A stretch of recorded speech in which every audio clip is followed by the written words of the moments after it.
Welcome back, folks. It's another great day here on Valiant Renegade. Make sure you hit that like, hit that subscribe, hit that notification bell. Share this sucker out on the social medias. And do leave a comment before you head out today. Because this is where Hollywood comes to get put through the business and financial lens of reality.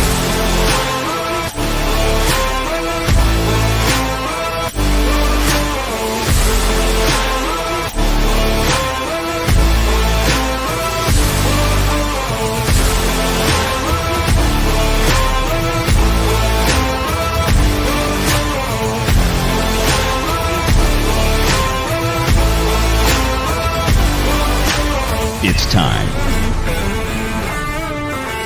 Renegade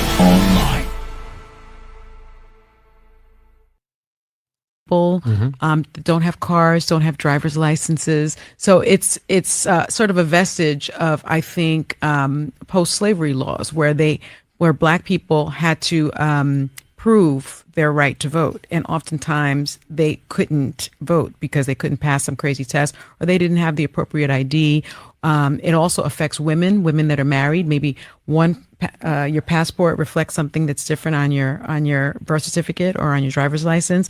So really the bottom line is voter suppression. And I agree with him 100%. It's a brilliant notion that less voter ID laws allows more people to vote.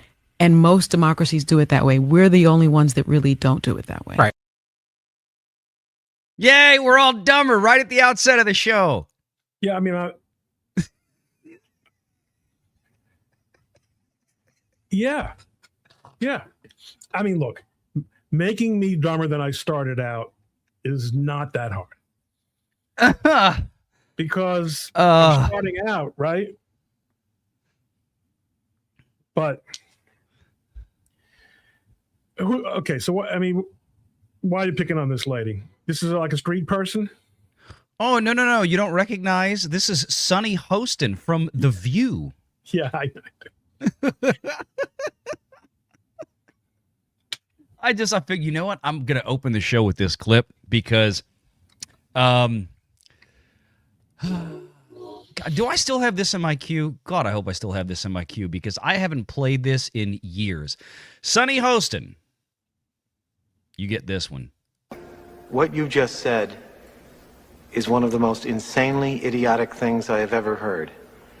At no point in your rambling, incoherent response were you even close to anything that could be considered a rational thought. Everyone in this room is now dumber for having listened to it. I award you no points, and may God have mercy on your soul. It's one of the greatest monologues ever in a movie. What movie is that from? That is from Billy Madison, starring Adam Sandler. One of his original big hits back in the 90s. Yeah. I'm kind of proud to say I've never seen an Adam Sandler movie. They were very unique. Man, they are solid gold. Solid gold. Yes, thank you, Sunny Hostin, for always making us dumber. And there's so much crazy, dumb stuff to go through today, and some serious stuff, and some scary stuff, and some fun stuff. One of these things in the UK that just completely backfired on the people that created this AI character, and boy, they may yet be the instruments of their own undoing. We'll get to that, talking about Amelia. But Ron Coleman, I know we have quite a few really interesting topics out there to go into tonight. So I figured, what would you like to get to first, my man? There's so much good stuff. You are in the driver's seat. I have my ideas, but we got to talk about Mr. Don Lemon here, Don Lemon.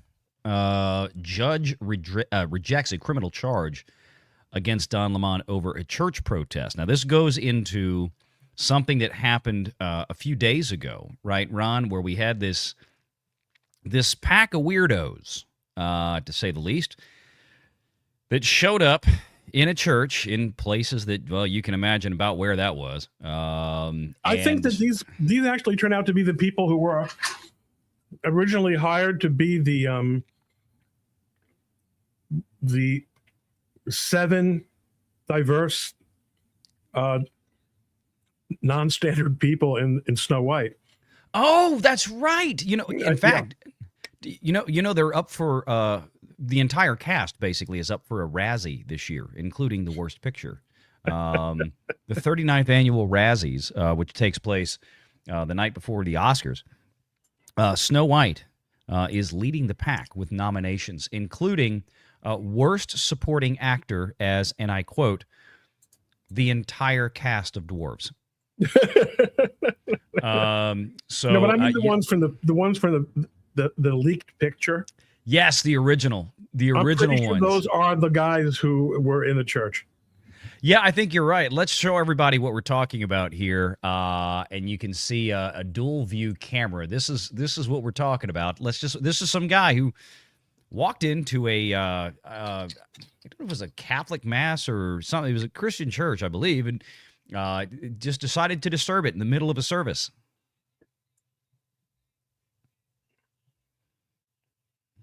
Is that Liver King? What's that? Is that Liver King? Liver King? Oh, a YouTube reference that I know. Yeah, You don't know. that I don't. Oh, I don't plan. I'm telling you right now, I am no YouTube expert. Proud of it. No, he kind of reminds me of who was it? Jace, like one of the Duck Dynasty boys. He looks almost just like him. It's funny. I know it's not him, but yeah.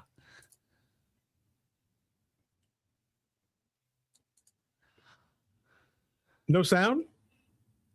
There's no sound coming through? Oh, I don't hear no sound. Let me try it again. Sometimes because sometimes when I share it. Okay, no, let's see. Yeah. Let me switch back in. Here we go. All right, that should be up. As you can see, all these pretend Christians, all these comfortable white people who are living lavish, comfortable lives while children are dragged into concentration camps. You're living real life, nice lives with your lattes, doing absolutely nothing for your Latino and Somali brothers and sisters. You come here to a man wearing a suit. Is a preacher? Did Jesus wear a suit? Did Jesus profit off the words? No! Jesus would dine with immigrants. Do not touch me. Touch me again and see what happens. Hey, you can't. You are a fake Christian. Why are you not standing with your Somali and Latino communities? I think they were, because I think all the white people in this church are the taxpayers that got robbed to support their fraud schemes. Just maybe my first take. Not see you out at Whipple every day protesting this attack on humanity. Where are you? You're sinners. You're pretending to be Christians. But we know you live an easy life, don't you? A very easy life while people are starving. Shame. Out. I wonder what his meth lab is like. Is it anybody in the chat to help me out with that one? I don't know much about meth labs, but I imagine that his is quite poorly appointed. Out now! Out now! Now, look, if you notice some of the faces in this, let me stop right here. That one right there. Remember her face? You're going to see that again in just a moment. With another I love post. all the tailored suits, though, that everyone's wearing, huh? Isn't it? They look like such an elite crowd. Yeah. Somebody's been shopping at the mall.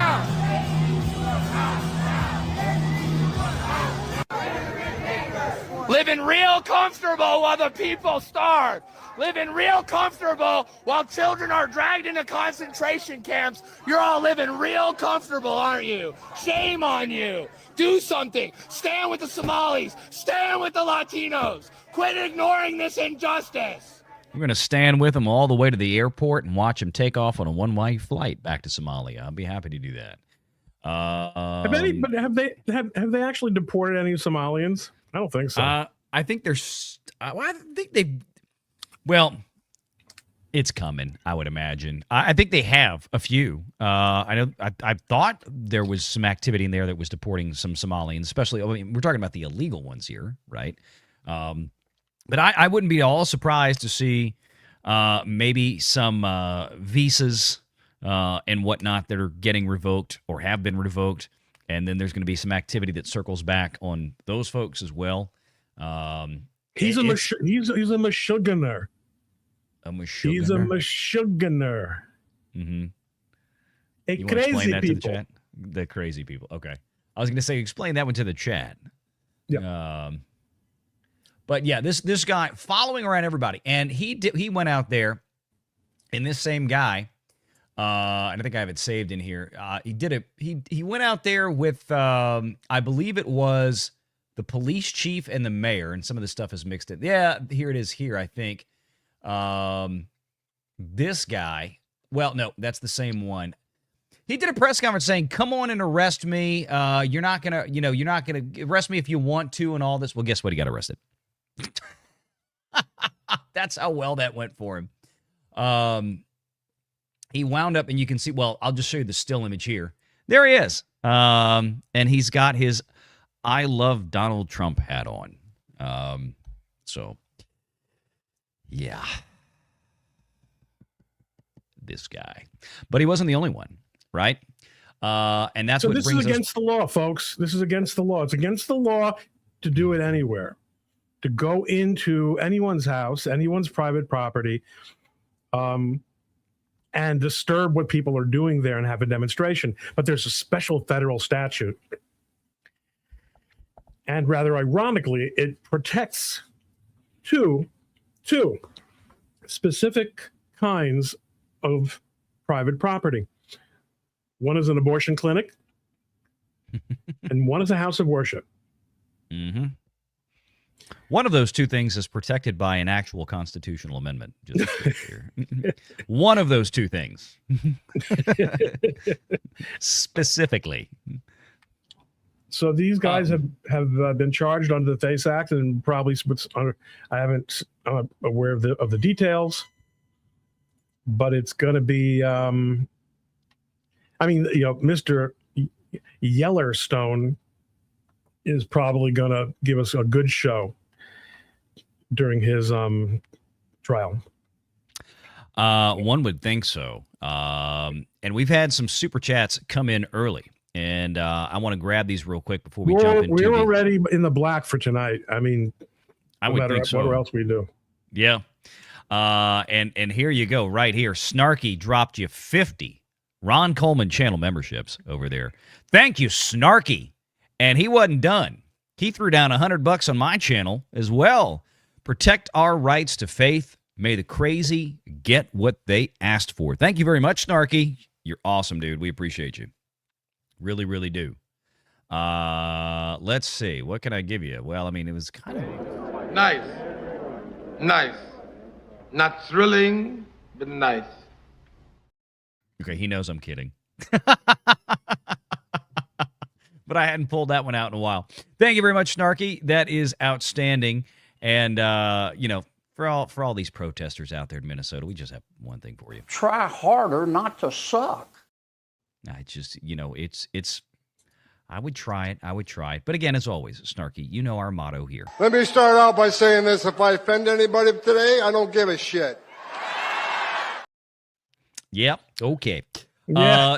Snarky, outstanding. Thank you so much for the $100 super chat over here on the Renegade Nation and for the 50 gifted memberships over there on the Ron Coleman channel. Thank you guys so much for tuning in. And if you're watching out there on X, share it, repost it. If you're watching on YouTube, share it, repost it to X.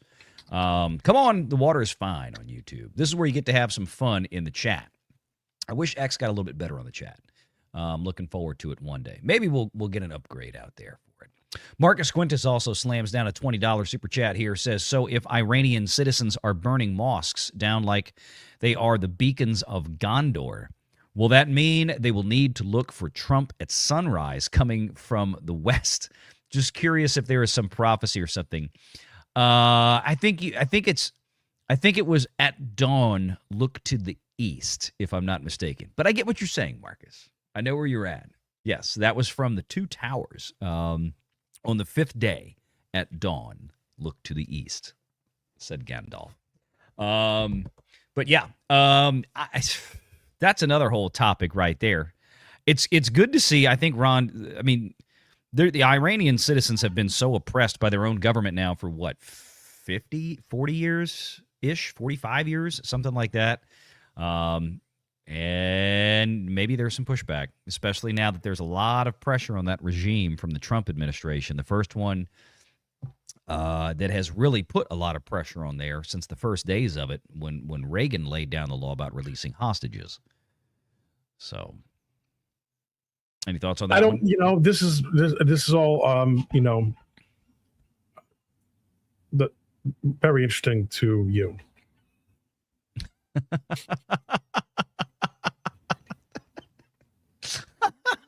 I'll take it. We'll see what happens there with it. I mean, look, I'd love to see the Iranian regime get replaced. Now, the next thing that has to replace it would have to be a big improvement, but you never know. But let's see. All right, let's head back into this real quick, and then we'll catch back up with some of these other super chats here in just a moment. Judge rejects the criminal charge against journalist Don Lemon over the church protest. So he was involved in this, right, Ron? You want to give us a little backstory here on what kind of went down? And he got charged with something, and now a judge is going, nah, I don't want to do it. What's going on here? It's interesting. There is, in order to bring federal charges, the federal charges are not like local or state charges where a cop sees you and it stops you, and then you can, then he arrests them. You hear when the Justice Department wants to arrest someone, they need to get an arrest warrant. And that's one of the jobs of magistrate judges, federal magistrate judges. Mm-hmm. They went in with a list of arrest warrants that they wanted in connection with this. The federal prosecutors went into D.C. court to get sign off on this. And when the judge got to Don Lemon, as you say, Don Lemon's arrest warrant, he refused to sign it.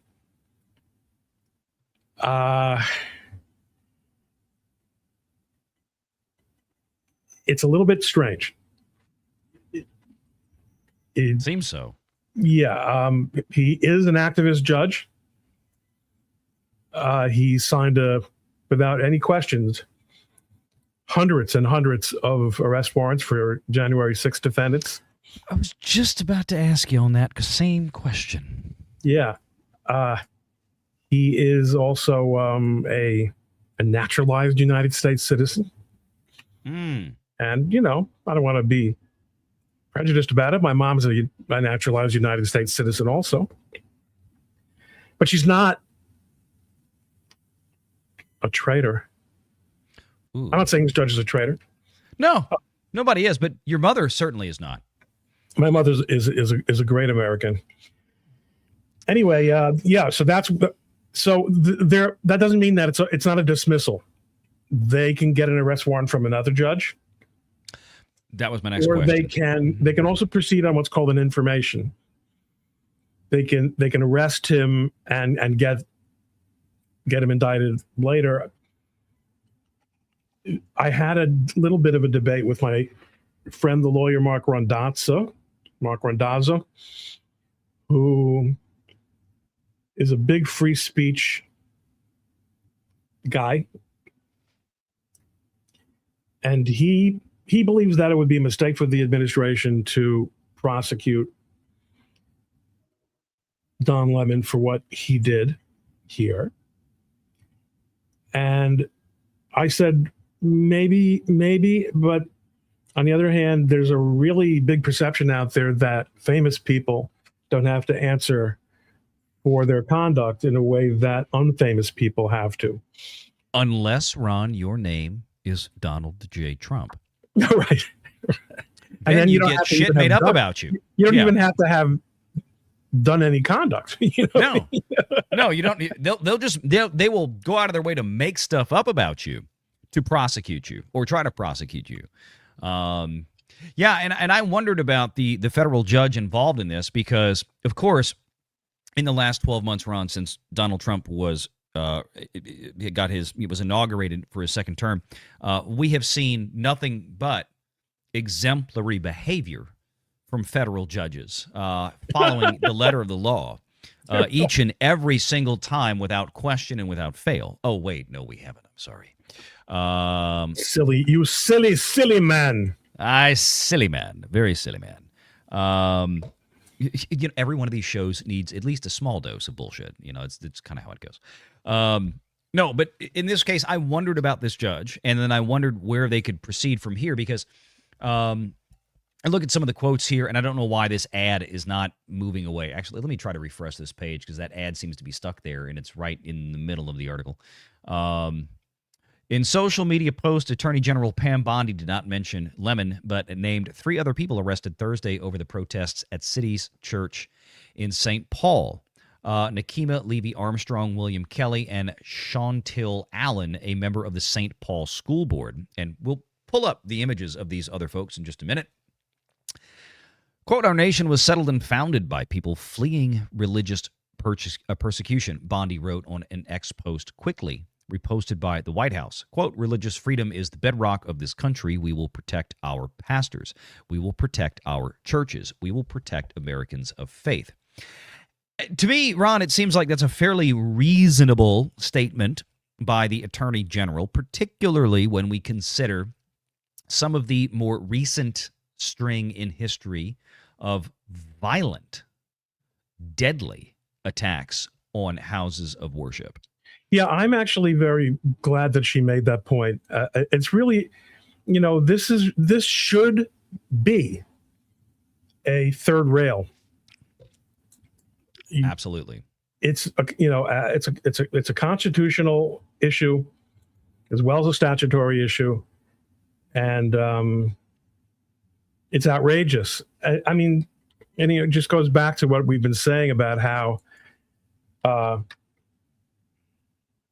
if you don't push back against these people, they will always keep pushing the envelope until you absolutely stop them. Yep. Well, look at how far the envelope has been pushed just in the last few months with people showing up protesting ICE, federal law enforcement agents who are there to execute lawful duties of their office. I mean, the federal government is there It's right. Yeah. You know, it's look, it's insurrection. It really is. There's no other way to put it. You've got groups out there like the one that Renee Good was a member of, and we haven't really had much of a chance to talk about that since it happened because of our schedules. But you have the situation with Renee Good that she was actually part of let's call it what it is, a relatively militant group that was trained to, quite frankly, break the law. They were trained to stalk federal law enforcement agents, to follow them around, and then to interfere with them. In other words, obstruct them from being able to carry out their lawful duties. I mean, they're actually groups that train people to do this, and then they act surprised that when they threaten the safety of law enforcement agents, that law enforcement agents respond accordingly to their training and to what the law says they can do, especially when their lives are directly threatened. They might actually be surprised because they have gotten away with so much for so long. I'm sure you did. You must be aware of how after one of the shootings in Minnesota by law enforcement last week, one of the professional Karens said, why are you using real bullets? Yes. They actually literally think this is a game. Yes. Literally. They do. They think that they've been brought up in a fantasy world, and I had a conversation about this with someone last week, as a matter of fact, kind of tying into some of the stuff we talk about on the regular Valiant Renegade channel, where we do the Hollywood stuff, we do the business side of Hollywood, but there's a lot of political and social commentary there because Hollywood can't get their butt out of politics to save their lives. And one of the problems is that we joke about some of these very hyper woke feminist created films where they take IPs that were traditionally male dominated IPs and then destroy them. And of course, last week we were talking about, well, Kathleen Kennedy's finally gone, but nobody cares because Star Wars is dead and the apathy set in, and it's like, great, she's gone, but it's not coming back. And it's a great example of when you spend 10 years making movies and TV shows with female characters not named Wonder Woman, for example, that are quite literally physically kicking the shit out of men twice and 3 times their size. And you do it over and over and over and over and over again. And because, again, let's face it, most of these ICE protesters are, either older, angry, white, liberal women, or overweight, funky lesbians. Let's just call it what it is. And they think that they can go attack a man, especially a law enforcement agent, like physically put hands on them, drive a vehicle at them with a rapid start, and do all this. I mean, Hollywood has told them to do this for years, and we've been talking about it on 2 weeks ago. We didn't have a show last week. Mm-hmm. No, I didn't. I didn't join you last week. Mm-hmm. You bravely went on, put on your own little show. I did the Thursday show last week because I didn't get the Wednesday show, and then the Kathleen Kennedy stuff happened. No, really, it was adorable. Yeah. Believe me. But the week before, I had told you, I had recounted to you my what turned out to be prophetic words that I had uttered when I was talking about the issue of the toleration of acting out by these pukes in my interview with Tony Kinnett. And I said, it's like, it's if they don't turn up the heat, if they don't start hitting back hard and in number, they're just making the bacterium stronger. Yes. And what the hell happened that weekend? Obviously, new orders came out, not because Coleman said it, but I think my timing was excellent. Starting last week, they're swinging batons, John Daly style. Yeah. Yeah. And it's unfortunate it's reached the point that that's what this specific group of people seem to need to have. And it's a shame. And for all the videos that we've had, which are very few, of it compared to all of the activity that is going on, the ones that you see where law enforcement agents have to physically engage with somebody for some lawful reason, it's so rare in comparison to the number of minutes and hours they're standing out there not engaging with these people physically. So you might get a clip of something that happened over the course of 10 seconds, 5 seconds, or 30 seconds. You don't see collectively the other thousands, if not millions of collective man hours that have been spent on the street at this point, where they're standing there and they're just ignoring these people, yelling at them, shouting at them, getting in their face. The level of discipline, and we're not talking about special forces guys, Green Berets. No. We're not even talking about real, U.S. Marines, these guys are pretty damn good. They maintain their composure when they don't. It's appropriate. It's. I got to give them a lot of credit. I've been very impressed with what I've seen. Hopefully, I think one of the things that's also happened by now is all those guidebooks and all those showing my age. I was about to say all those film strips. All those moving pictures that they're distributing, with tactics. Well, obviously, for every tactic, there's a counter tactic. And by now, they have obviously been working on that. And they're literally kicking ass, taking names. Taking names. Let me show you two of the names that we mentioned in that article, by the way, Ron, and the chat might enjoy this. Here's two of the folks out there. They mentioned that one of them was a key organizer of the protest, Miss Nakima Armstrong. And then there was a member of the St. Paul, as in St. Paul, Minneapolis, the Twin Cities, right? Minnesota School Board since 2020. Miss Allen, ladies and gentlemen.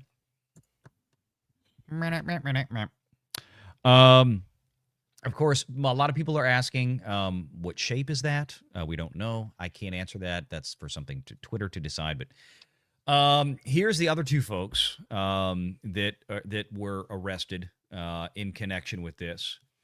And my point of bringing this up, Ron, is these two ladies were arrested. Don Lemon declined by a judge to be arrested. So were these two picked up on site with police witnessing their activity, and Don Lemon later and the judge denied it? What's the difference, I guess, is what I'm asking here. Why did they get picked up in none of them? Lemon? None of them was arrested. If there had been Minneapolis police who were doing their jobs and they had seen this happening, they would have arrested all those involved. But Minneapolis is a slave state. It is a state in rebellion. Yes. Committing actual insurrection. It is a state, and whether or not Donald Trump declares it, I declare it. Bookmark this. Okay. I declare the state of Minnesota to be in a state of insurrection, to be a state of insurrection, to be a state in a state of insurrection. That's my statement. I think it's a damn good statement. From Pro, huh? I think it's a damn good statement. I think you're right. I mean, and at some point, and look, I understand to a degree that's, once you cross that political Rubicon, but if there's anybody that can do it, Trump will do it. I also wonder, and this is kind of another topic for this evening, I guess, if we want to talk about it, is, looking forward towards the midterms. And I know there's a lot of concern out there, politically speaking, especially for Republicans, that, they could face some beatdowns in the midterms, which I will tell the chat, from a historical perspective, would be the most likely outcome if we go by history. Typically speaking, midterm election, after a new presidency, the balance of power in Congress more often than not does tend to shift in the opposite direction. Look. All the old rules are over. I understand that. The changes that are going to be in place by November of 2024 with the voter rolls that Harmeet Dillon is getting from these states and is going to get from these states, with the Supreme Court's opinion on redistricting coming out, so many things are going to happen that all these bets are off. And keep in mind, you and I had a discussion on a Thursday night a few months ago with a mutual friend, who I won't name, who told us all, Epstein! The Republicans are going to lose the midterms because of Epstein. Well, in a way he was right, because I don't know if you've seen these tweets, posts on X. So many, because of this Epstein demagoguery, so many United States attorneys have been pulled off regular prosecutorial work. Yes. To comply with this demagogic bullshit a statute that was passed by Congress on the on Epstein. That, and they're, I don't think they're finding, frankly, anything. That it's straining the resources of the Justice Department. Hundreds, literally hundreds. That in and of itself is neither here nor there, but it's really hard. It's really, I think, unrealistic in the 24/7 news cycle.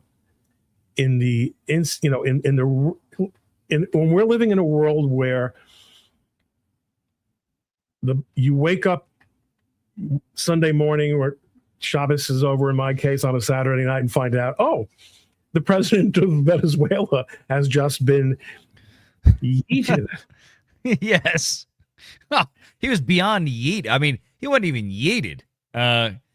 He got Batmaned. You can't talk in January of 2026 what's going to happen in the midterms. I totally agree with you. And you probably heard me say this a million times, and I've told this audience before, and I've said this for years. People's political memory is about as short as a mosquito's lifespan in August. About as short as Amelia's dress. Damn right. Okay. We'll get to that.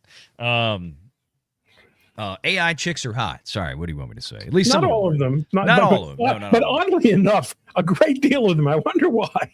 I truly wonder why. No, but what I was going to say was, I totally agree with you. I'm just saying, as of right now, because there was an article today, again, from, I think it was on Fox, and they're saying, well, we're seeing a lot of polls. The Republicans are, the Trump's popularity is down. Republicans' popularity is down. My only point with it is, yes, you're totally right. It's January. January in 2026 means absolutely all when it comes to November of 2026. And it's just the way it always works. Now, my point is that historically, and this is what a lot of them are going by, and I get that, but historically, yes, midterm elections tend to disfavor the White House incumbent. But to your point about how much is changing with what Harmeet Dillon is doing, with the voter rolls, I stepped on your line. This was where you were going, wasn't it? No. I'm glad you said it. No, I'm totally glad. It's perfect. He's such a good host. He not only has the incredible baritone, but the grace. Why? Because he's a Southern boy. A Southern boy. Yeah. No, but you're right. It's a very different game this year. And that's what has me curious. Now, I guess my point is that as somebody who has been, somewhat of a political aficionado since he was a teenager, I started, listening to Limbaugh, and my dad kind of got me into it and had me kind of pay attention, early during the Clinton years. And of course, the 1994 Newt Gingrich contract with America, the biggest shift of power in Congress in whatever it was, 4 decades. So I'm a little jaded from the historical perspective, even knowing that there are changes coming. And I think that's one of the things that has the Democrats the most concerned, is that right now you have Donald Trump, who's, let's face it, his mission statement for the second term in office is, and pardon my French, I don't give a fuck. He's just going at it. And he's like, you know what? The courage. Nope. People don't appreciate how difficult this is. If you've ever been in a seat of power, mm-hmm. It's the opposite of what you think. You're in the White House, okay? I've only been in the White House once. I'm not going to pretend. I went on the tour once. But the point is, the power radiates. There's a freaking, formerly uniformed member of the military every 5 feet when you're walking. They snap to attention when a schlub like me walks by. Mm-hmm. It's intoxicating, okay? Yeah. So you might think, oh, well, that's going to make the president feel like a dictator. He can do anything he wants. It's the opposite. Mm-hmm. What he thinks is, oh, I want these good feelings to go on forever. I want to feel like I belong here. I want to be part of this. I don't want to separate myself psychically from this. And that's why so many politicians and the same thing in Congress. I mean, it's not the same thing because it's spread out, but you get, Sure. all this honor and all this magnification of ego. And let's not even talk about judges. People tend to become institutionalized. Trump, now you see, Yes. Trump, being a man of no small ego, he's built a world around himself for decades where he's gotten this kind of thing. And just, you know what? First term, he wasn't ready for it. He wasn't prepared for it. Right. None of us was. Nope. But boy, did he spend time in the wilderness planning his next moves, right? I think we've all been there. So, yeah, he does not give a flying futanari. No, you're right. And I know a lot of folks out there have said this, and I know our buddy D-Day Cobra Jeremy has said this many times, and we had to suffer through 2020 to get Trump 2.0 in 24. Yeah. In order to get the second coming, Yeah. we had to watch him get crucified. I can, but that's really what it was. It was. It truly. And I think that what we see on pace for this year is, and again, it's going to be just like before. We're going to get a lot of the Beltway punditry and the Beltway polling and all this kind of stuff that's going to say, well, Trump's in trouble, Republicans are in trouble, and all this kind of stuff. And then we may well wake up. I forget when midterm election date, but November. I think it's a little earlier this year. Is it not like November 3rd, 4th, 5th? But we're going to wake up the next morning and maybe find out that the Republicans are still in control. Maybe have even gained seats. And again, especially when you see shifts in places like Texas. Let me suggest this. I make fun of our mutual friend, who I've got some other issues with as well, but I've been wrong plenty of times too in my prognostications. Sure. But then again, I'm not paid to prognosticate. One thing that I think is, but my tendency is to be overly optimistic. Anyone who knows me knows that I'm a little bit with the rose-colored glasses. You keep wondering why don't everyone seems to understand that if the Senate doesn't do away with the filibuster, mm-hmm. we're not going to get shit. We're not going to get shit. Yeah. Why don't we do it? We know the Democrats will do it if they get back in power. Absolutely. What if I told you, and this is not from inside information, this is rank speculation, and let me remind people that I get nothing from the inside. I am not on the radar in Trump world. Yes, he is. What if the truth is that the people who are looking at the real polling numbers, not the pretend polling numbers, and looking at the things I mentioned before, yep, are saying we're going to be in a really, really dominant position in 2026. And we just have to survive till then. We don't have to bring down the whole house like Samson and the Philistines. We can, if we just hang in there, it's going to be hours. It's going to be hours. We're going to have 60 plus. We're going to be able to do it our way. And it's going to be awesome. I think you're right.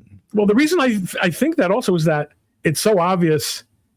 There's no other reason I can imagine for not just saying, all right, hell with the filibuster. We're going to have to just start voting up a whole bunch of laws right now. Why not? You do, and I mean, from the standpoint, look, there's the public polling, quote unquote public polling, and there's the political pollsters out there that oftentimes will either work for one or the other side. But then there's the private polling, and that's the one that matters the most because that's where both Democrats and Republicans are at least at the highest levels, tend to be honest with themselves. Internal polling is something that, like, you and I will never see, unless somebody leaks something. I'll tell you, the closest I ever came to it was when I was 2016 in Philadelphia Republican headquarters called for Pennsylvania. I mean, it was in Philadelphia, but it was for Pennsylvania. And vote. It was a vote, voter integrity, working the phones, and I think it was Corey Lewandowski who came in. I think and it was like 6:30 at night. Shut the door behind him. Like, got something to say. He says, "Guys, it looks like we're going to win this. It looks like our numbers say we're going to win Pennsylvania." And they weren't saying that on TV yet, Nope. I'm getting chills just telling you about it. This is 2016, gang. Like, we remember that night as the Times dial moved and moved and moved.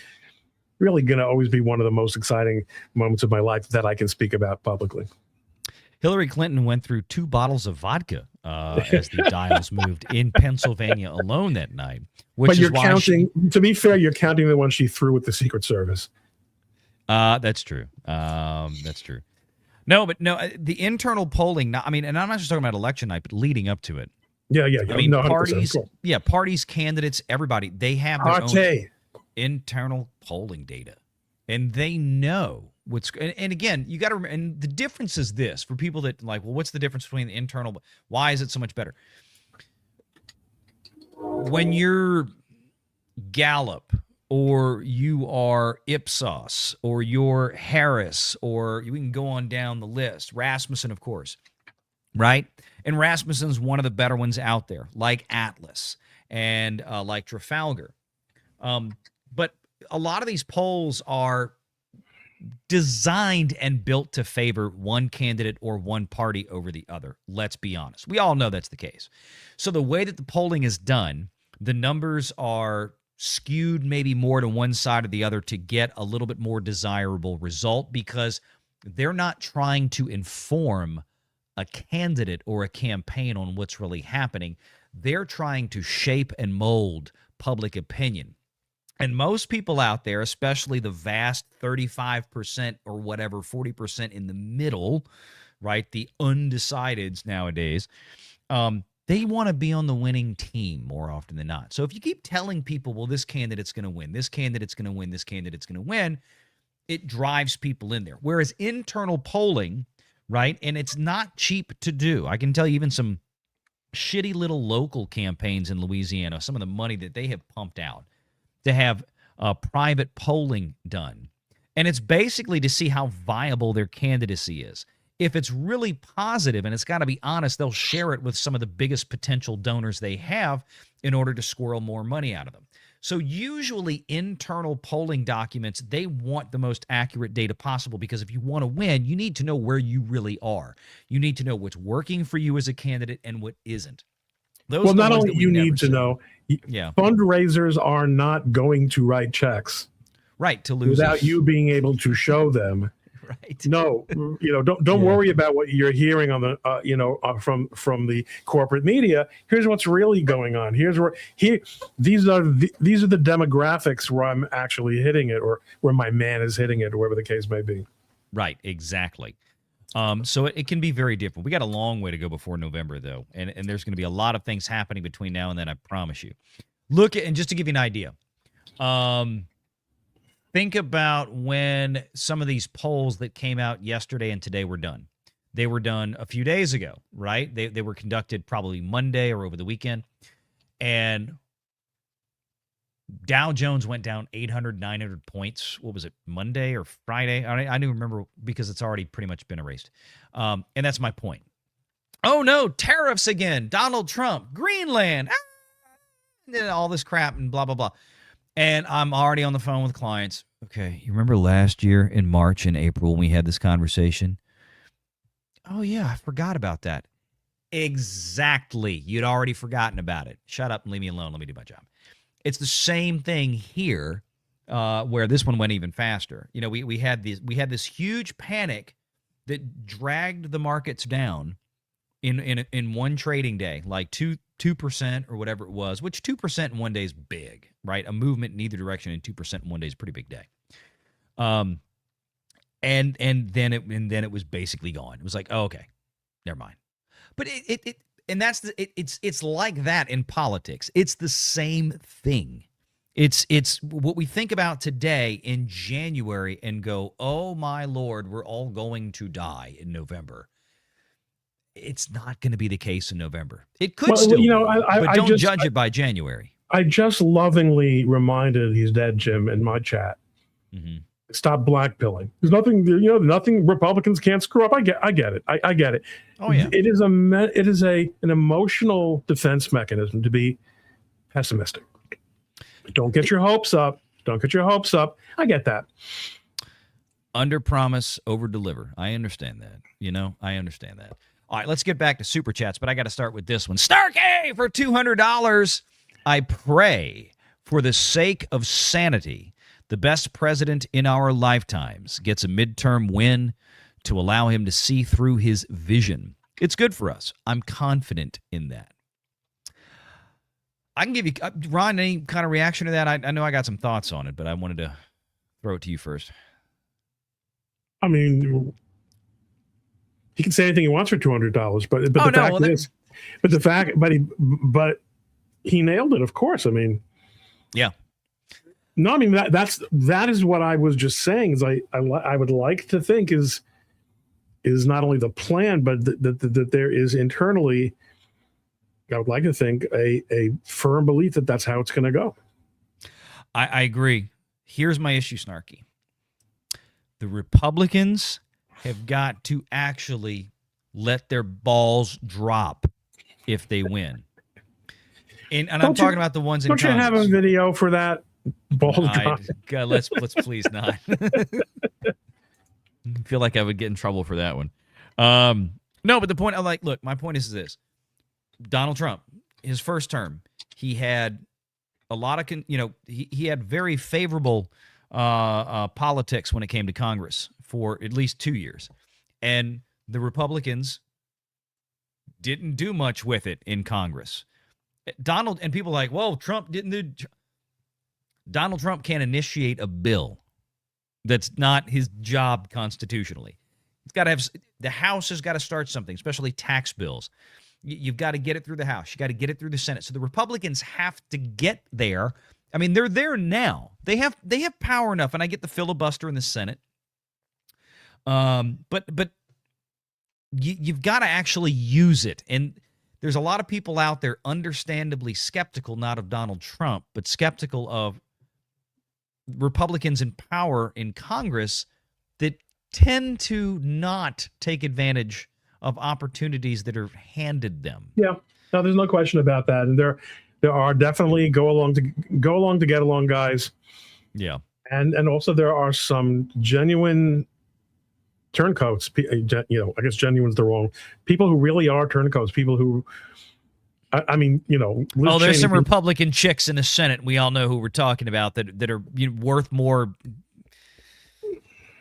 cleaning the kitty litter box than they are in the Senate. All right. Looking at you, Maine, and looking at you, was it Alaska? What's the other one from? Where's Lisa Murkowski from? What'd you say? Murkowski. Wasn't she from, I can't remember which, the Alaska? Republican senator. She is from Alaska. That's what I thought. Murkowski is from Alaska. It was Alaska, and the other one from Maine, which just, Susan Collins? No, what's her name? Is that it? Yeah. That's Collins. right. Yeah. Okay, I'm not crazy. So the point, you have Republicans now. They're not the only ones. No. That are kind of squish, but they are probably two of the best examples I can give you of just being absolutely worthless as Republicans. Yeah, listen, this, yeah, people can tune in anywhere for this. Come on, we have a whole bunch of let's move on. Let's do it.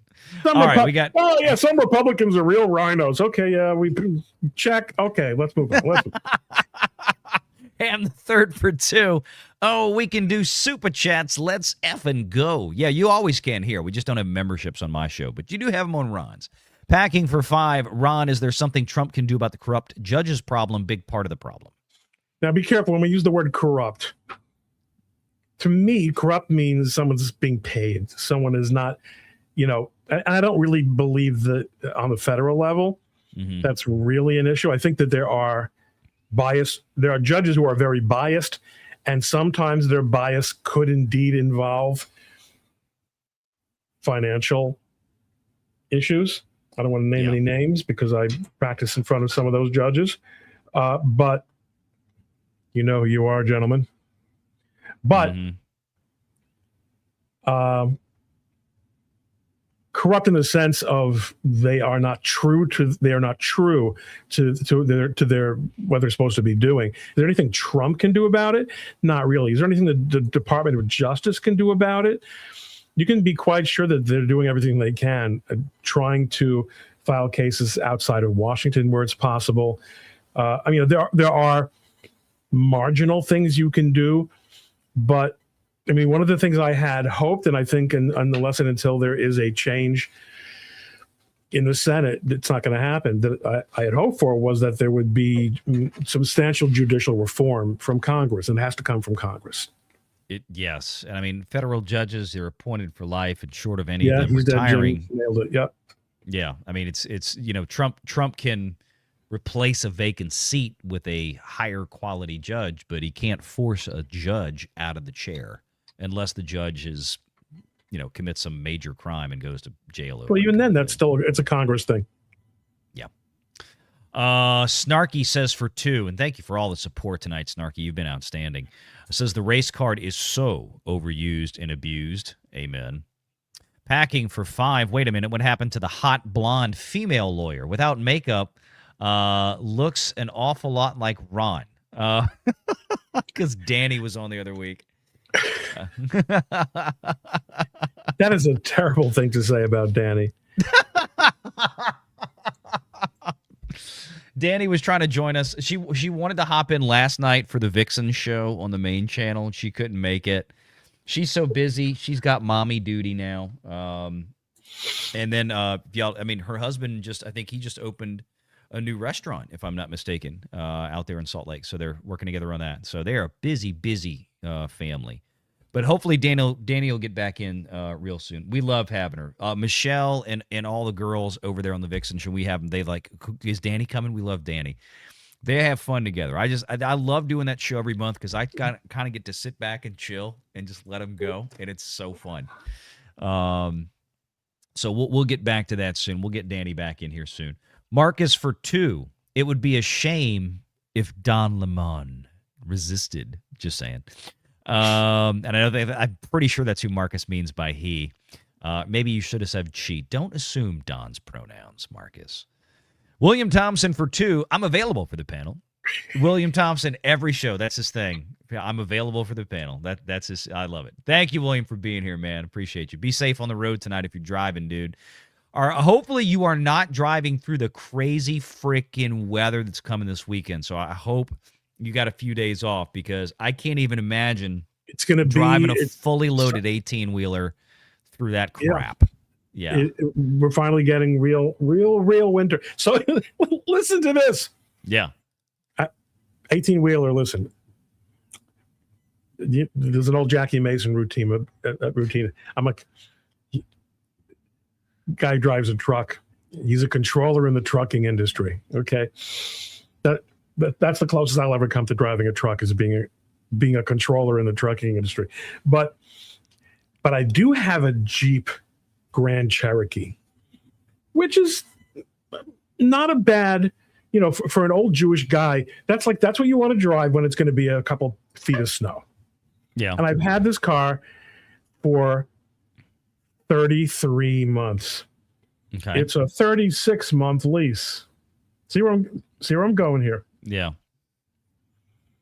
And the last 2 winters were no snow. And I knew that this would happen when I bought the snowblower. Now we're getting the moment where I get to be the guy in the Jeep. And a Jeep, I mean, listen, say Jeep is a car brand that's gone to hell. They've managed the company, but I've been in all kinds of SUVs. The Jeep is one of the ones you really want to be in this kind of weather. I live in a hilly part of I'm in northern New Jersey. It's very, very hilly. Mm-hmm. It has, great clearance, all the things. I get an engine light. Now I've got a hybrid, which and it's a plug-in hybrid, and it's really been pretty good. It's been pretty good, but the engine light was bad enough. Heater wasn't working. Turned out, why wasn't the heater working? Coolant was leaking. Okay, so take it to the dealer. It's still under warranty. Sure. It's a lease anyway. They should fix it. Yeah. It was leaking right out of the engine block. Oh, wow. They are replacing my engine under warranty. So the block actually cracked. It wasn't a seal. So I've got a freaking 6 weeks to go on this lease. Oh my God. And they're putting a new engine into it. And it's now in the dealership at Autoland. Right when the storm is coming. And they wanted to give me a Toyota Corolla. And I said, "You got to be kidding." There's a bit of difference there. I ended up, so the great, Ron Coleman, the great legal titan, the great negotiator. I got a RAV4 out of him. Oh, jeez. All right, listen. At least it's 4-wheel drive. I mean, well, the new RAV4s are a lot bigger. The RAV4s 10, 15 years ago, Ron, were little shoe boxes by comparison. Yeah, but I wanted. I've got a great story. Too much car stuff. That's not. Anyway, just my luck. Yeah. We'll do an episode of Top Gear next week. These are white people's problems. I understand. Archer Merchant for 2 says, did the judge go to the school of leering? No, but speaking of, we had a joke on that tonight from Not the Bee, as in this is not fiction. Virginia Democrat introduces a bill that would prevent government from asking nonprofits to provide, quote, proof of eligibility for federal funds. Everything the Democrats do is about cheating and hiding facts because that's what they are. So perfect Archer Merchant segue that I had that tagged in my X pages all day. If they want to just give away money, Virginia government money, that's their prerogative. Yeah. But they can't enforce that on federal programs. No. But, hey, you got to let white women do white women things. Let's see. Snarky for another $10. Ron Coleman, please share how you became so closely engaged with our current president. I apologize if this retreads covered ground. I've been a volunteer for the Republican Party for my entire professional life, pretty much. I am a member. I'm a life member, in fact. I must have had some money at some point of the Republican National Lawyers Association, and because I'm kind of have a reputation for my legal work, I have been treated as a sort of a senior guy who gets thrown some interesting stuff in the RNLA. But the real answer to the question is that in 2020, I became a partner of Harmeet Dillon's.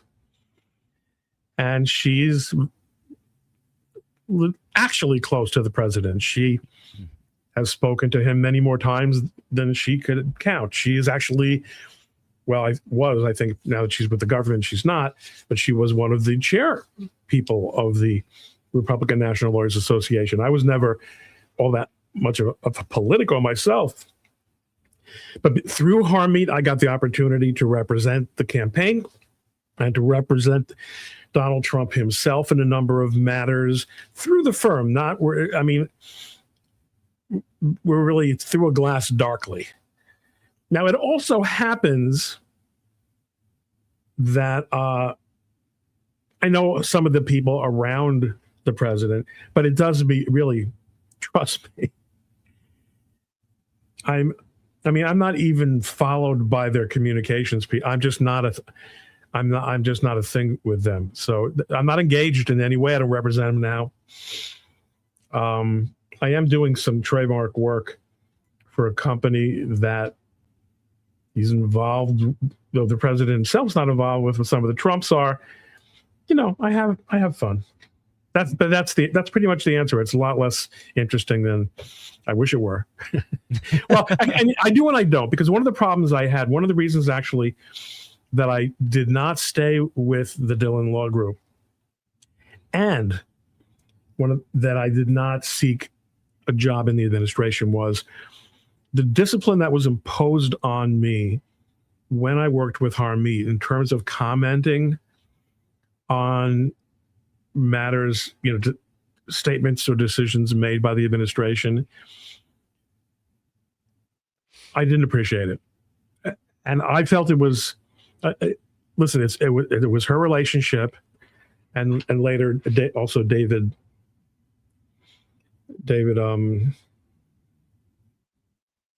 my mind went like the White House counsel, David's relationship, and the people who are the relationship partners, understandably, have to guard it very closely. But so I don't blame them for it, but I wasn't really benefiting so much from the relationship, and I don't like having to muzzle myself. And this has cost me a lot professionally, not just with respect to the president of the United States. And as Sean, formerly artist John Kokaska, accurately puts it, nobody puts Ron in a corner. There you go. Except Ron and Mrs. Ron, of course. Jane Coleman puts, I already have one wife. Yeah, that's reason number 3 is that I already had one wife. Well, there you go, Snarky. You definitely got your money's worth tonight, my man. Thank you so much for all your support. One more, and then we're going to get back to these stories because I thought this was too funny. I just saw this. Speaking of Sean, for $2, Ron said Minnesota is in a state of Star Trek 9. You, sir, are a freaking wizard. I love it. That is, I don't know if, Ron, do you get that bit? No. Okay, no. So the title of Star Trek 9, which was the worst of the Star Trek films. It was when the Next Generation cast had already taken over. This was the 3rd Next Generation cast movie. It was Star Trek Insurrection. Oh. Okay. So when I saw that Minnesota in a state of Star Trek 9, I'm like, I love it. That's awesome. That's awesome. The sad thing with that movie, it was really, really bad. But how bad was it? It was so bad that F. Murray Abraham was absolutely wasted as the villain in that film. He was the only thing in it that was good. The rest of it, I like never. It was bad, and I love The Next Generation, and I hated that movie. I remember seeing it in the theater, just going, "Wow, that's all they got." Huh? So yeah, 7, 8, 9, and there was actually a 10th one after that. Actually, Nemesis, the one that came after that, wasn't that bad at all. I actually kind of liked it, but Insurrection was just terrible. Okay, getting back to it here. I got one more piece kind of tied into this since we had the Minnesota thing. Then we're going to get to this Amelia thing, which is fascinating to me. It's so good. You're wondering what he's saving for last. Yes, because it's just too good. But I want your commentary on this real quick, Ron. This is the big part of it. We talked about Don Lemon, but the DOJ has also subpoenaed Tim Walz and Keith Ellison, the outgoing governor and the current attorney general for the state of Minnesota, and Jacob Frey, the mayor of Minneapolis. And as a companion to this, there is a woman involved in this case, a convicted Minnesota fraudster, that is alleging that Tim Walz and Keith Ellison were well aware of this widespread fraud that was going on because they reported it, and it was just constantly ignored. So I guess, Ron, my question is, you look here, the Justice Department on Tuesday was serving subpoenas to the offices of multiple Democrat officials in Minnesota.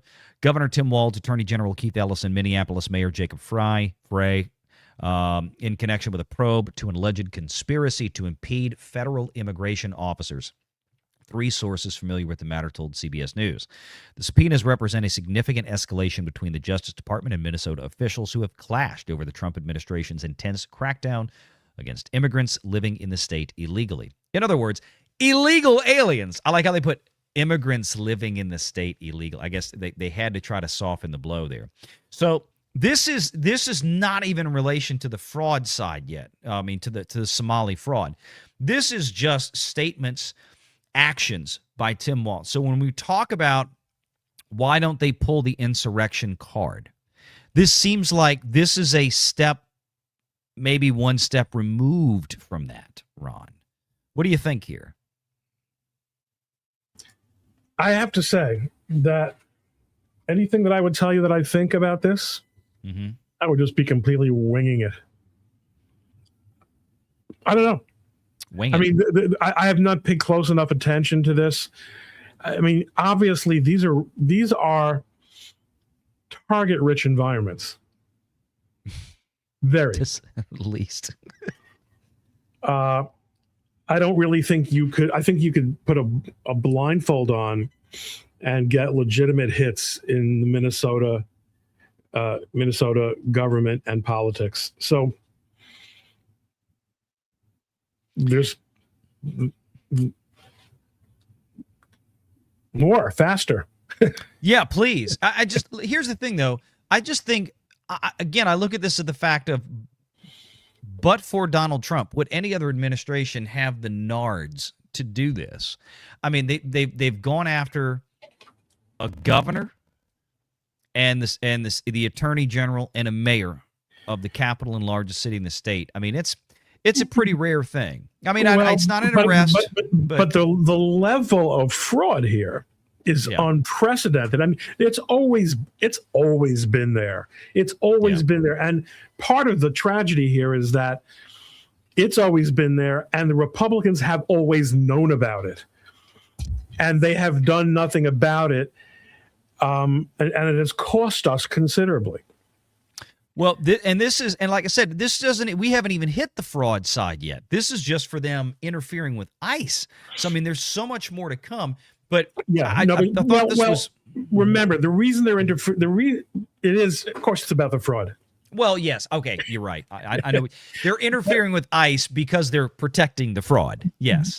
But yes, this is a different column on the spreadsheet, because even though they all go into the formula, the idea that they would, but again, remember, I was a kid in the 60s, and I wasn't really, as precocious as I was, and I was really precocious.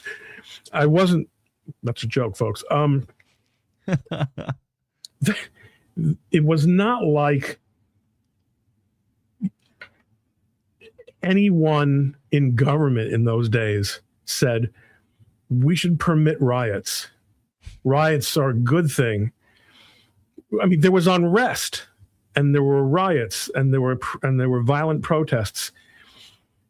67, 68, 69, there was Vietnam related protests. But there was a consensus about the enforcement of the law. Now there is no. Now you have an entire political party, and all the elites that support that party are squarely in favor of not enforcing the law and of violently resisting the enforcement of the law. So I'm not just saying that because that's what people say, what conservatives say when they're on a show. That's why it was. Of course, Joe Biden didn't do it. I mean, again, you know me. Whenever I say Joe Biden, I don't mean Joe Biden. I mean whoever the puppet masters were at the time. They were doing what the Democrats wanted them to do. So I'll give all the credit in the world to Trump for doing it. How could he not? This is an unprecedented level of subversion, explicit and straight up, and unashamed subversion. They're calling us out. We've got to come out and play. Well, to your point, and to the question earlier about the insurrection question, I think there may be an answer coming on that, because this is what was also in the article from CBS News. The subpoenas were sent in connection with a DOJ investigation into state and local officials to see if they may have conspired to impede federal officers from discharging their duties, sources said. The DOJ did not immediately respond to a request. A copy of a subpoena seen by CBS does not specify which criminal violations the department is probing. However, multiple sources previously told CBS the primary statute being used as the basis for the probe is 18 U.S.C. 372, the same one used against the rioters on January 6th. Well, that's not a coincidence.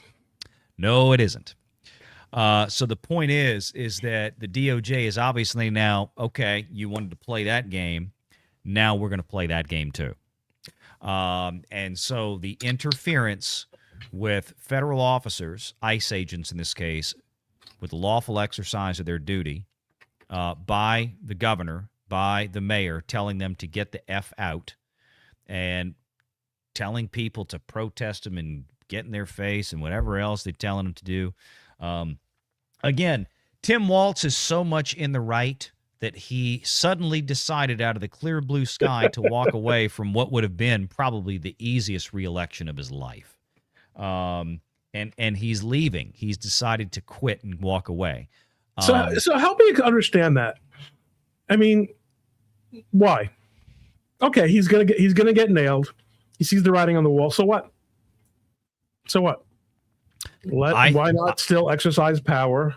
Why not still, he's not going to, go to a non-extradition country after resigning. I mean, what is that move about? Maybe it's obvious to everyone else. I think the Democrat Party told him to do it. I mean, you know how the Democrat Party works. You get an order from up on high. You do as you're told, because he wasn't going to get the national support. They were going to swing their support behind whatever other Democrat opponent was out there.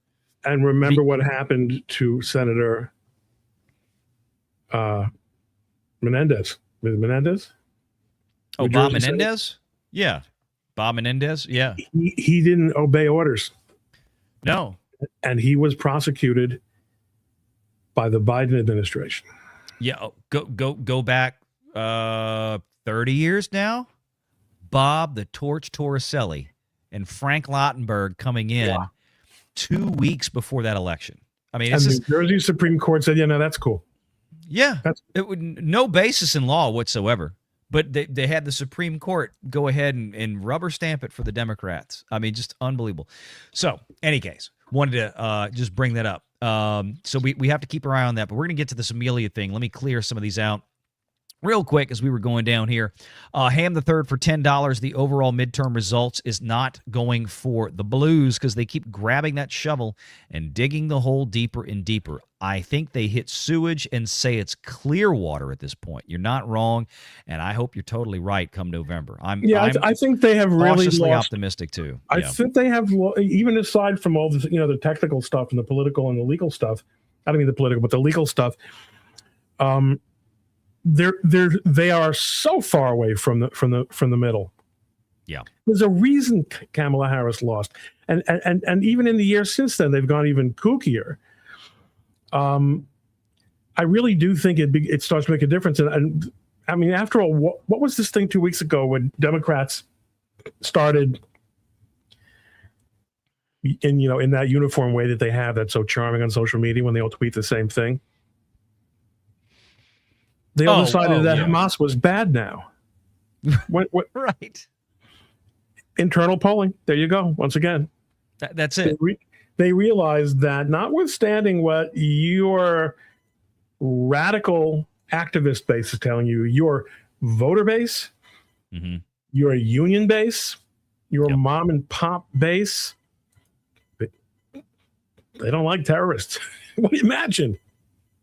Go figure. Yeah, I mean, they were losing normal middle America, which is the majority of America. So this has been a bizarre story. I'm going to bring this in. This was a That Park Place article that we had published a few days ago here, and this is about this character Amelia. And for those of you who don't know what this is, this started out. This has totally backfired on the woke British leadership.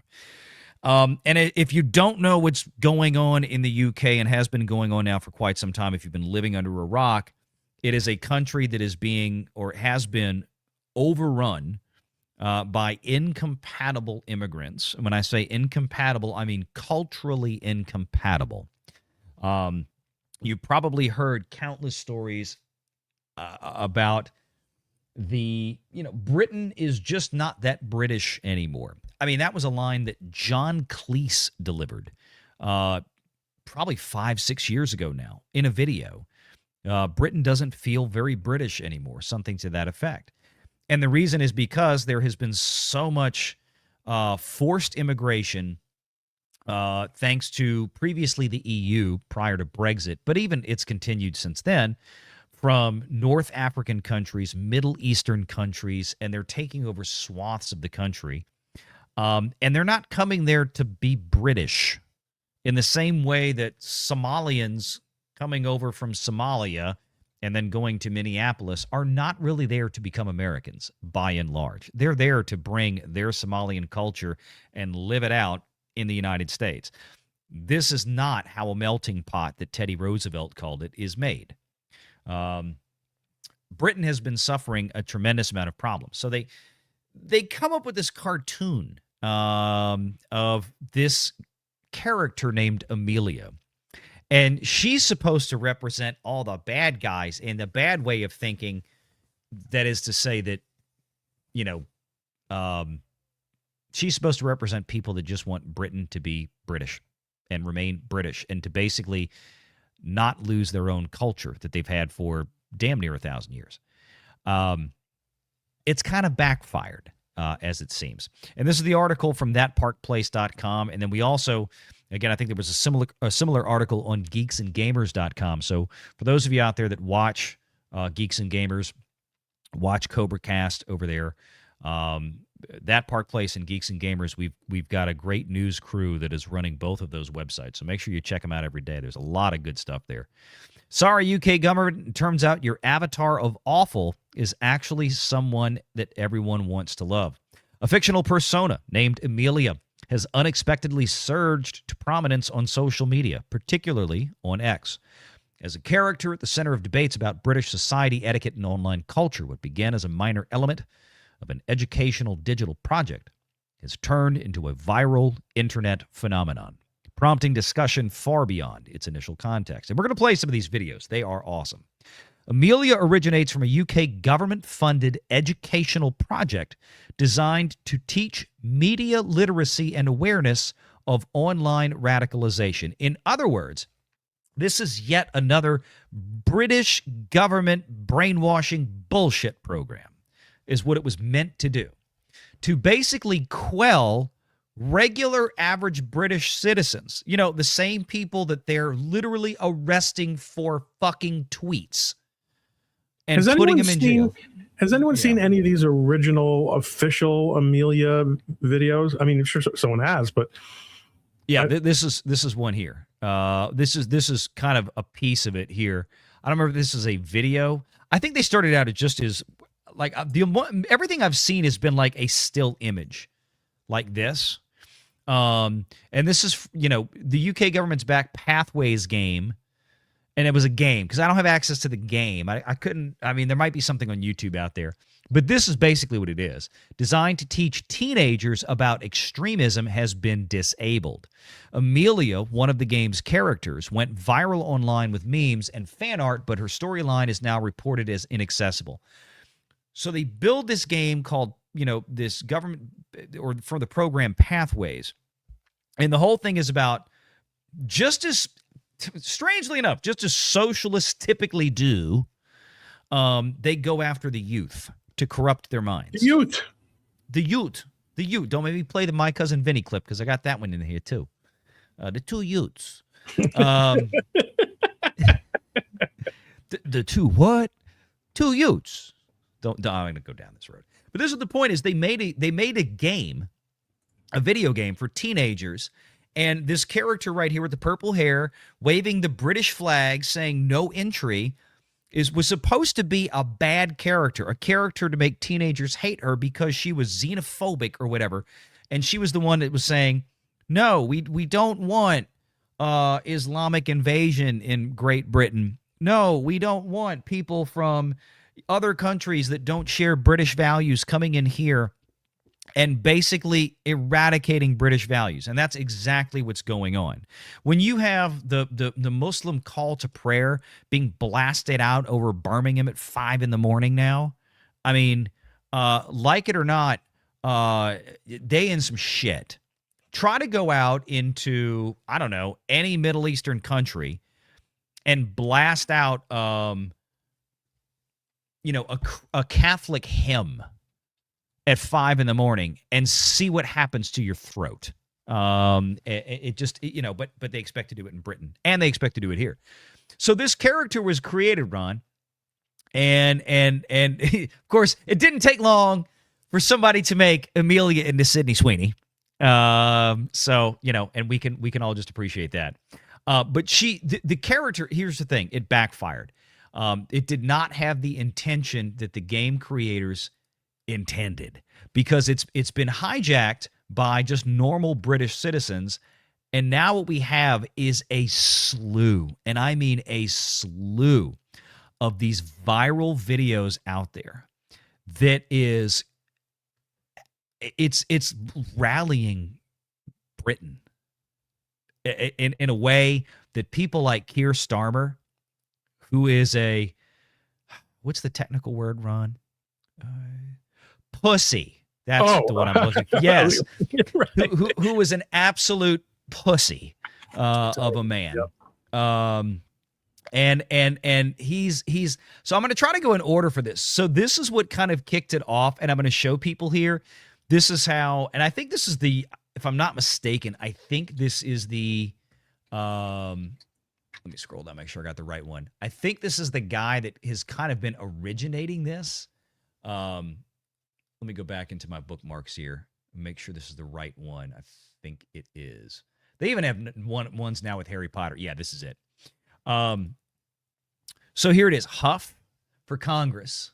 I mean, I keep seeing all of these from him over here. The funniest thing about Amelia's lore is that she's exactly the same character in the memes as she was in the Pathways game that the United Kingdom government created.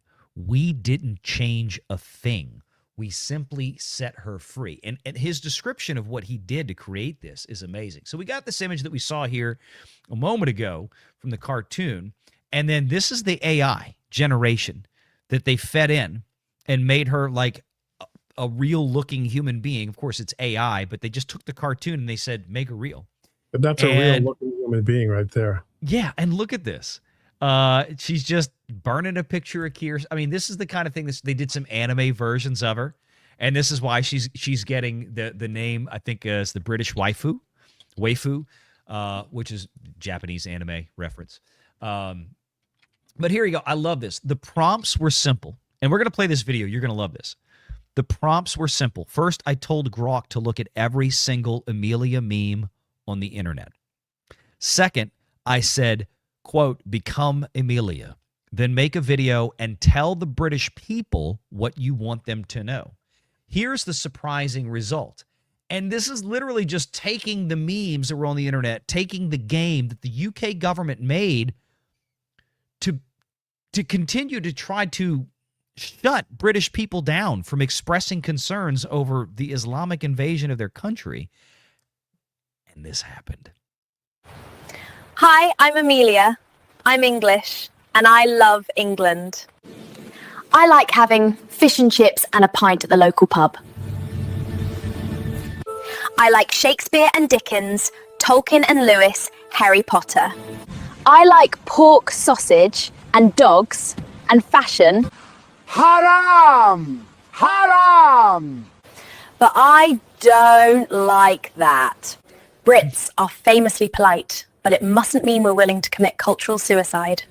Our institutions, the Church of England, the BBC, are a bunch of queers and nonces. How the bloody hell did we go from Churchill to you git? Sadiq Khan, the mayor? This is London, mate, not Afghanistan. Or Star Wars. Our government won't even protect our schoolgirls from grooming gangs. Sod off, packy wankers! The police won't help. They're too busy confiscating garden tools and suppressing free speech. That's right, miss. What have I done, officer? You've tweeted rudely, and you're under arrest. Curry is fine, but we have several recipes already. We don't need 2 million Indians here to make it for us. There are 50 Islamic nations in the world. Muslims don't need to be on our island. They want to conquer it. The government says it must be this way. That doesn't make it right, does it, Robin Hood? These dragons that threaten our England won't go away unless brave knights rise up to slay them. Or did all the British bloodlines with any bollocks get killed off in World Wars I and II? Englishmen! It's your country, and it's being taken from you. Chav? Posh? Doesn't matter. We're already all in this together. I don't want this to be the future of the women of England, and I'm sure the women of Iran and Afghanistan didn't want it either. Your ancestors beat the Spanish Armada, Napoleon, and the Nazis. Surely you can handle welfare tourists. History will record what you do or don't do. Get cracking, lads. Love, Amelia. This has blown up in the UK government's face so bad. They created this character to try to suppress society. Ron, you're muted. And that's why I'm going to be marrying Amelia. There we go. No, Huff keeps spinning him off like he does. He's doing, like this is the masterpiece one, but he's done a whole bunch of other ones. It just and we have him here. And this is just it. This is another one here. UK Catholic Protestant. Let me back it up. Tonks? No, I'm Amelia. Okay. We need to talk. I love it. Just in case y'all don't get it, it's kind of because she's got the purple hair. Tonks is a character in the Harry Potter world that's got purple hair and looks just like her, kind of. Tonks? No, I'm Amelia. We need to talk about Islam in the UK. Catholic, Protestant, atheist. We're all buggered if Islam takes over. Witches must be burnt, of course, but honor killing your daughter. This was gold. I swear I died laughing when I saw this bit. Burn the witch! And they actually did a thing with Monty Python for this. This is so good. Witches must be burnt, of course, but honor killing your daughters for not wearing hijab is much too far. But Wallace, dogs are haram. If the Muslims take over, Gromit is a goner. Pigs are haram too, Pepper. Your entire family line ended. And forget LGBT acceptance. Muslims will toss them out the window. Literally. First, we remove the Islamists from our government and our country, Paddington. Then marmalade. It's so, look, I'm going to tell you, this is, of all the things that I didn't have on my bingo card for waking the British people, and I know a lot of them are well woken up, but for all the things that I didn't have on my bingo card, this was it. I mean, seeing this happen where they quite literally have created the instrument potentially of their own destruction. Britain is, Britain's in a lot of trouble, and if they don't fix it soon, I don't see how. I don't see how. I know. Well, I mean, there's ways, but you hope that they don't come to that. But the problem is that you reach a point where it's like, well, you're just gonna be destroyed or not. I think the government has realized how much trouble they're in. And like you said before, when you have people all of a sudden tweeting about how Hamas is bad and terrorism is bad and all this, and we've seen this from Keir Starmer too, all of a sudden in the last month, maybe two, he started posting things like that himself. Because I think they know, that political party in Britain right now is absolute toast, and they're in some deep shit politically. People are fed up with it over there. And I hate to say it, but this is how revolutions start. It's amazing, and you're right. I mean, they have the only way you can understand how they could have created such an obviously backfiring. In other words, why they decided to use boomerangs as their weapon, okay, is because they're so deep in the bubble, just like our own Democrats. They can't imagine that anyone clever or insightful or influential could possibly think differently about these things from the way they do. No, they don't. That's the only way you can explain it. They all believe, just like, and again, it's the crossover into the Hollywood discussion again. It's the same thinking. Right. The thinking that destroyed things like Star Wars, Star Trek, which has been and this week was probably the final nail in the coffin with Starfleet Academy. It's so many other very, once very popular, massive, multi-billion-dollar intellectual properties. They had an audience. They still had an audience 40, 50 years later in the case of Star Trek and Star Wars. Still a very robust fan base and audience. But there came a line of thinking in there, Ron, that said, with the new thinking, is that the old 50-year-old white men or whatever don't matter anymore. It doesn't matter. We can sacrifice them to the wolves because we can build the new audience. And the new audience never really shows up, at least from the commercial sense. This is why Star Wars has failed. This is why Disney Star Wars has failed. This is why new Trek, Kurtzman Trek, has failed. This is why Rings of Power is a massive billion-dollar failure for Amazon Prime. It's garbage. It's absolute trash. The viewership numbers for these shows is terrible. The difference is, though, Ron, when you run a government and you're of the same mindset, you have far more levers of power. And you can say, you know what? We don't need to go out and look for a new audience within our own country anymore. We'll just flip a switch and we'll import them from the third world. We'll bring them in from the third world and we'll drop them right in the middle of all the old audience that doesn't want to do what we want to do anymore. They don't like the fact that we've ruined their Star Wars or their Star Trek. We'll just go out and we'll literally scoop up people from some of the shittiest areas in the world that have absolutely no cultural compatibility to anything in the West. These are technically known as shithole countries. Shithole countries, yes, technically shithole countries. We'll bring in people from shithole countries and we'll drop them in countries in the West, mostly in Western Europe in this case, in the UK like we're talking about right now, and we'll just have a little bit of replacement that goes on with our population, and we'll replace them with people that will vote for us, the socialists, and keep us in power, because we'll make sure that they continue to be fed and clothed and free education and free health care and this and that and the other thing. And so be it. We don't expect them to actually become British or become American or become French or become what have you. And there are more and more people, British people in this case, that are far more fed up with what's been done to them by pussies, technical term, like Keir Starmer, and a lot of other pussy members of Parliament in the UK and the EU for that matter.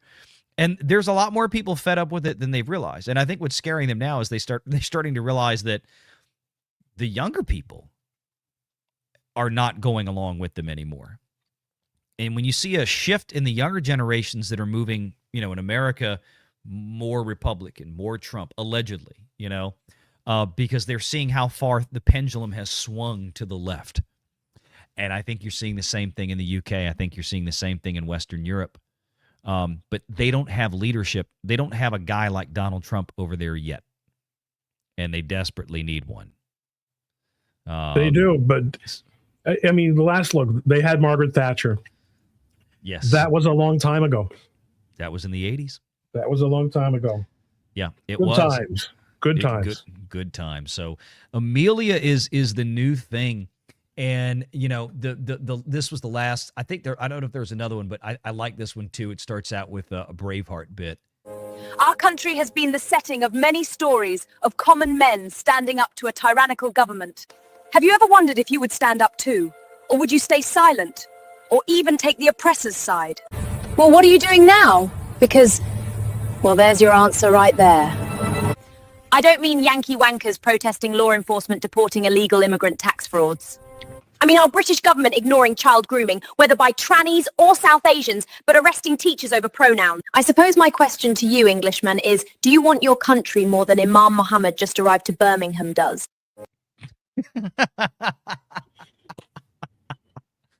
Poignant. And again, I don't know.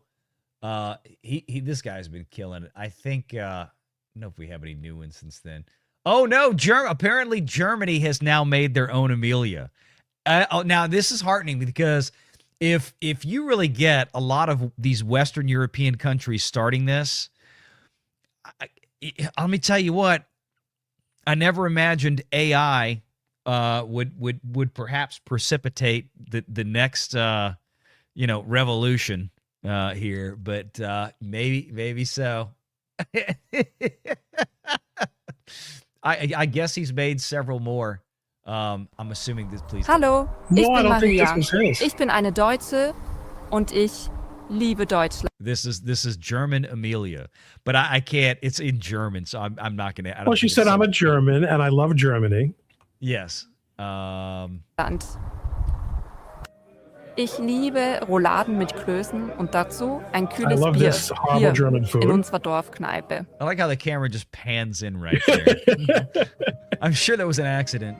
Ich bewundere die Werke von Goethe, Schiller, Thomas Mann und Immanuel Kant. Well, she loves to read the great Ich liebe German Bratwurst, Hunde. She loves dogs and sausage. I get that much. And then here, Ich möchte sie mit einer Freundin bekannt machen. yeah, you see here, they did it shot for shot like the Amelia video. I see what's going on. They just had it recreated shot for shot. Land. Wir sind stets gastfreundlich. Yeah, that's what they did. We're to back it up so we can see him yelling at her. The haram guy. Oh yeah, yeah. Here we go. Haram! Haram! Haram! Aber das hier, das brauchen wir mit Sicherheit nicht in unserem Land. It'd been funnier if she just let the dog go, like a police K9. That'd have been better. Wir sind stets gastfreundlich. Anyway, okay. Let's get winding down here and get rolling out. We got one here from Snarky who threw this on the Ron Coleman channel. We got Snarky for $50. Whoops, terrible thing to say about Danny Ann. LOL. It would be fun to you and Danny on Renegade Nation together at some point. Are you ready to rumble? Yeah, we'll have to get Danny in here maybe for a Thursday show. We'll see. I tried like in the last couple months, I've tried not to bother Danny too much because I know she's so busy right now. I mean, once things are going on with Danny things are going on with Danny that could be very exciting. She told me. Yes. Yes. That's all we can say. I'm sure Danny will, Danny will share news when she can share news. We don't want to steal her thunder. No. I when she was on a couple weeks ago. It needs to go all the way through, so we don't want to, Yes. We don't know jinxing it. Yeah. I'm good. There's going to be hell to pay. Yep. Nope. I'm excited for Danny. And hopefully things work out and we'll find out soon. But in any case, thank you very much, Snarky. You've been outstanding tonight, dude. Thank you. Yeah, really, man. Marcus for $5. To be fair, the Hennepin and Ramsey counties, Minneapolis and St. Paul, because, by the way, Marcus lives up in the area. That's how he knows that. He's familiar with all this. The counties in Minnesota are in open insurrection. The rest of the state is pretty much all red. Yeah. No surprise. Snarky says, for $5, I don't know how people can see the baboonery in the media and the Democrats have become. It just baffles me. Because they become the baboons too. That's it. When I was a kid, there was something that they used to say when, parents would say to a child who was acting the fool. Acting a fool. That's right. Because some other kid, they say, "Oh, monkey see, monkey do." Yeah, this is monkey see, monkey do. It is.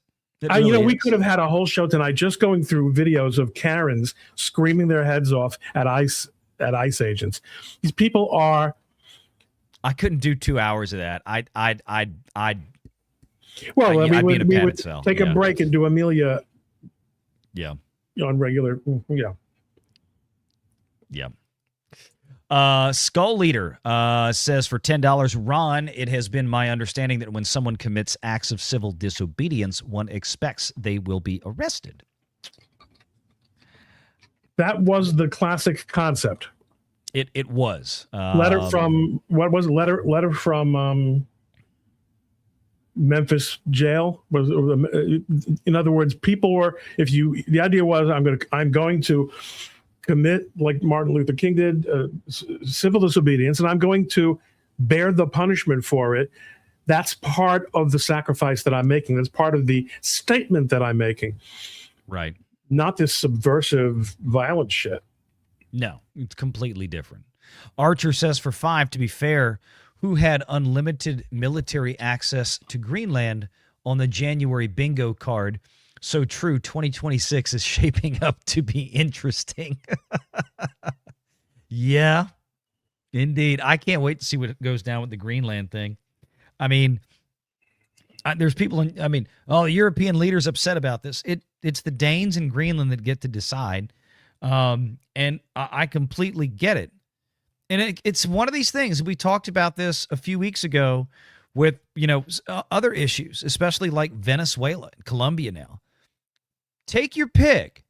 Do you want to have these kind of territories fully under the command eventually, because it's going to happen if we don't do anything, of places like China and Russia?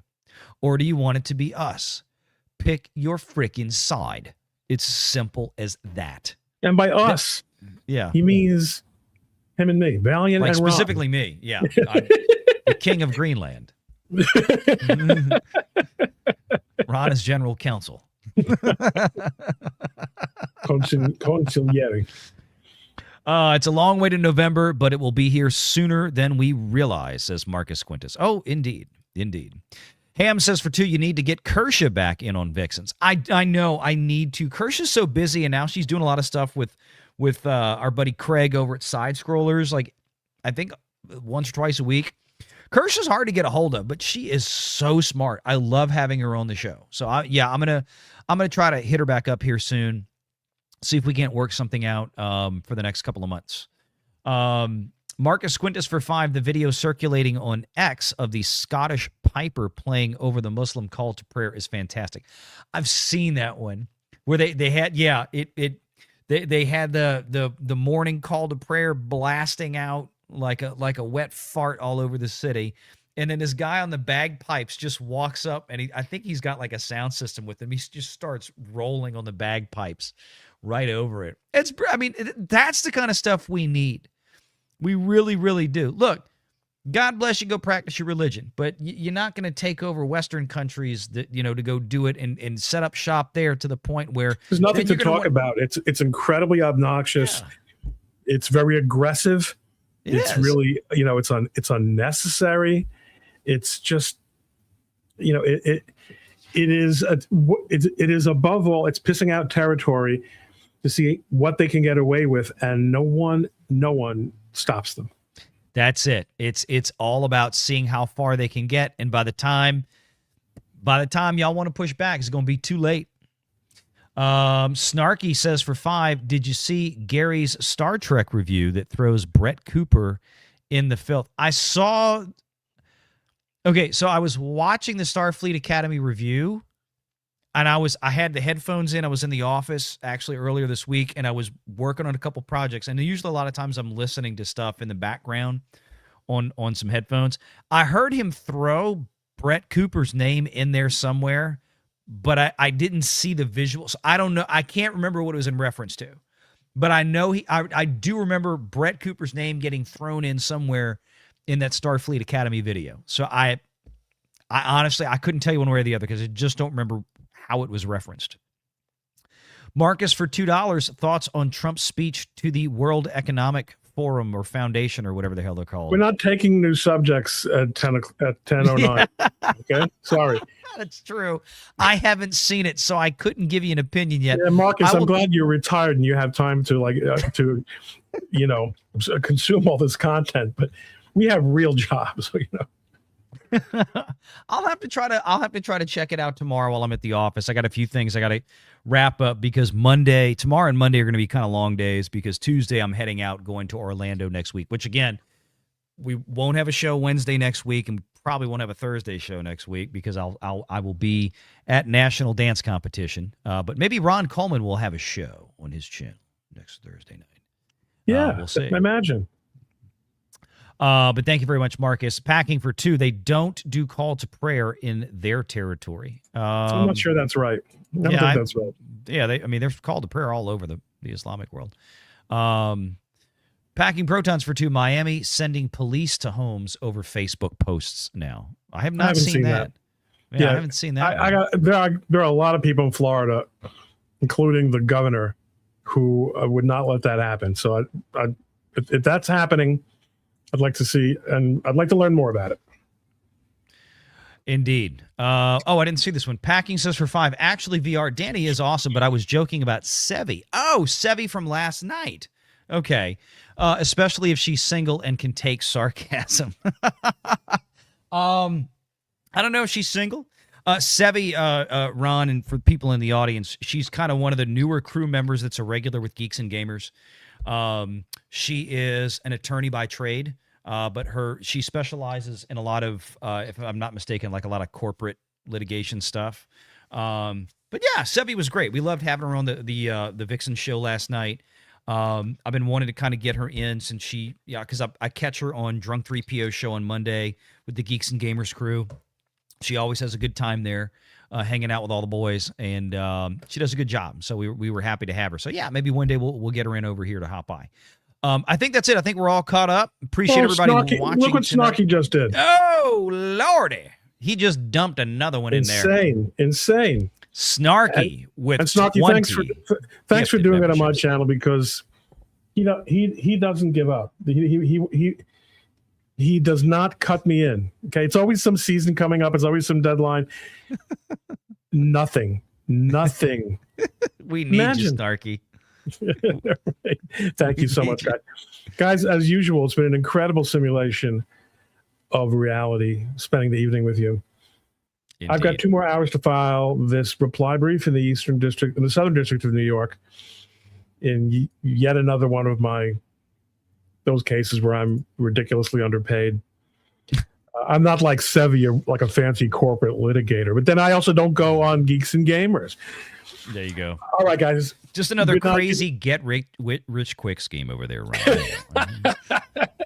All right, guys. Everybody. Take care. We'll see you next time.